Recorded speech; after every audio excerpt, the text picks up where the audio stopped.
अवधूत चिंतन श्री गुरुदेव दत्त. मित्रांनो, आज आपण एका अशा रहस्यमयी आणि प्रेरणादायी कथेच्या जगात डुबकी मारणार आहोत जी हजारो वर्षांच्या इतिहासाला एका सूत्रात बांधते. तुम्हाला ठाऊक आहे का, अक्कलकोटचे स्वामी समर्थ हे कोणी सामान्य साधू नव्हते, तर ते साक्षात नृसिंह सरस्वतींचे रूप होते. आणि नृसिंह सरस्वती ते श्रीपाद श्रीवल्लभांचे अवतार.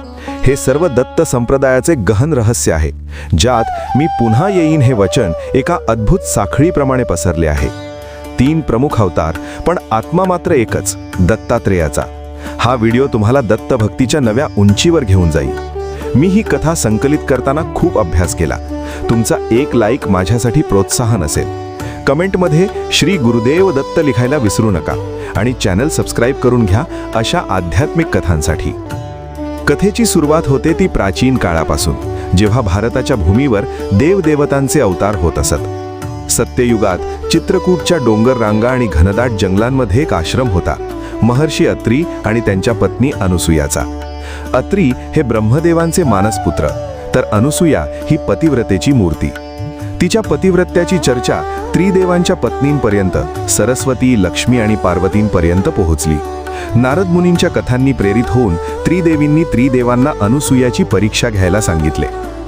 त्रिदेव ब्रह्मा, विष्णू आणि शिव साधूच्या वेशात अत्रींच्या आश्रमात आले.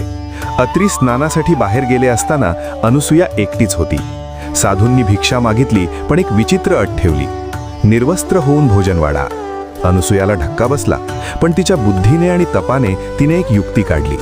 तिने तिच्या कमंडलूतील तीर्थ साधूंवर शिंपडले आणि म्हणाली, जर माझे पतिव्रत खरे असेल तर हे साधू बालरूपात रूपांतरित होऊ देत.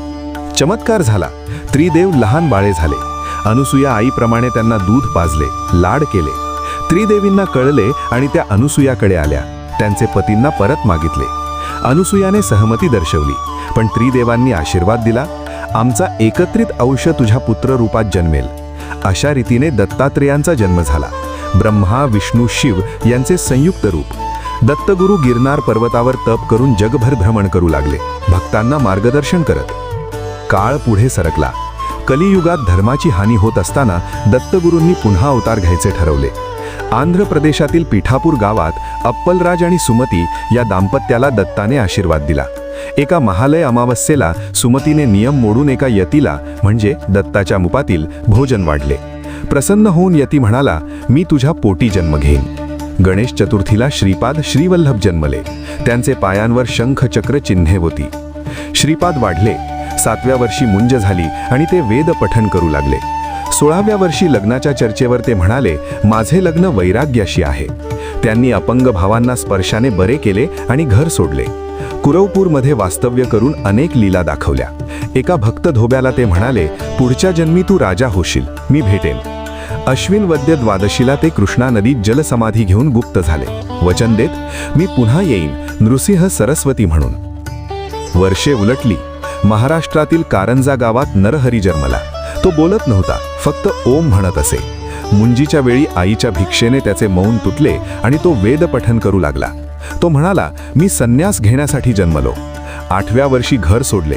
काशीला जाऊन कृष्ण सरस्वतींकडून संन्यास घेतला आणि नृसिंह सरस्वती झाले. नरसिंहवाडीत 12 वर्ष तप केले. पादुका ठेवून गाणगापूरला गेले. तिथे 23 वर्ष वास्तव्य. एका वृद्धेला पुत्रप्राप्ती, वाळलेल्या काठीला पालवी, कुष्ठरोग्याला बरे करणे अशा लीला दाखवल्या. सयानदेव सारख्या भक्तांना वाचवले. तो धोबी आता बीदरचा बादशाह झाला होता. त्याची व्याधी बरी केली. अवतार कार्य संपल्यावर ते श्रीशैलमकडे निघाले. कर्दळी वनात गुप्त झाले. 300 वर्ष उलटली. एका लाकूड तोड्याची कुऱ्हाड वारुळावर पडली आणि स्वामी समर्थ प्रगट झाले. ते म्हणाले, भिवू नकोस, हे निमित्त आहे. ते चंचल भारती म्हणून भ्रमण करत अक्कलकोटला पोहोचले. चोळप्पाने त्यांना घरी नेले. लीला सुरू झाल्या. आजार बरे, संकट दूर. राजा मालोजी राजांनी आदर केला. स्वामी म्हणाले, मी कर्दळी वनातून आलो, नृसिंह भान आहे. 22 वर्ष अक्कलकोटमध्ये राहिले.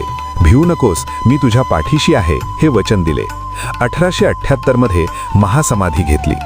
देह सोडताना म्हणाले, मी गेलो नाही, जिवंत आहे. आजही अक्कलकोट, गाणगापूर, कुरवपूर, पिठापूर हे तीर्थ आहेत. मित्रांनो, हे रहस्य तुम्हाला कसे वाटले कमेंटमध्ये सांगा. लाईक करा, श्री स्वामी समर्थ लिहा आणि सबस्क्राईब करा. धन्यवाद.